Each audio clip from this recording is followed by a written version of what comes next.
दोस्तों आज मैं आप सभी को लेकर का टपकेश्वर महादेव, जहां पर अश्वत्थामा का जन्म हुआ था और उस शिवलिंग के दर्शन कराऊंगा जिस शिवलिंग पर लगातार दूध की धारा, जल की धारा बहती रहती है पहाड़ों में से निकल करके। आज आपसे निवेदन करूंगा कि सत्य सनातन धर्म की ताकत दिखा दीजिए कि आज भी कितना ताकत है सत्य सनातन धर्म में। कलयुग आ चुका है पर शंकर भगवान पर आज भी लगातार दूध की धारा, जल की धारा बहती रहती है। आज मैं आप सभी को लेकर के आया हूँ देहरादून की उत्तराखंड की धरती पर, जहाँ पर अश्वत्थामा ने जन्म लिया था। द्रोणाचार्य ने जहां पर तपस्या की थी, द्रोणाचार्य के पुत्र थे अश्वत्थामा। जब उनकी पत्नी के स्तनों में दूध नहीं आ रहा था तो शंकर भगवान से उन्होंने प्रार्थना की थी, तो शंकर भगवान एक रूप से यहाँ पर प्रकट हुए थे क्योंकि वह उनकी पूजा किया करते थे। तो यहाँ पर दूध की धारा, जल की धारा प्रकट की है शंकर भगवान ने अश्वत्थामा को दूध पिलाने के लिए। उसी शिवलिंग के दर्शन कराने जा रहा हूं जिस शिवलिंग पर दर्शन करने मात्र से ही लोगों की मनोकामना पूर्ण हो जाती है। न जाने कितने भक्त आते हैं, लाखों की भीड़ यहाँ पर लगी रहती है दर्शन करने के लिए। आपको दर्शन करा रहा हूं। जो शिवलिंग आप देख रहे हैं छोटा सा बीच में,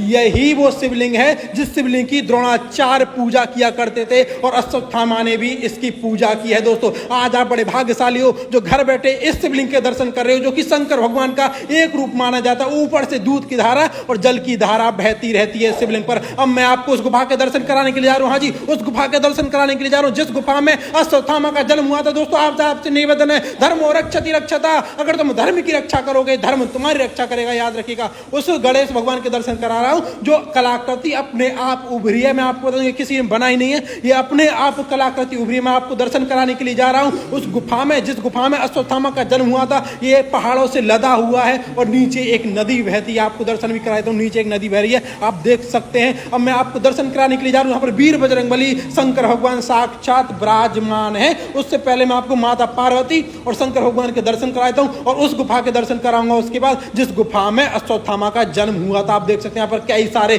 शिवलिंग स्वयं प्रकट है।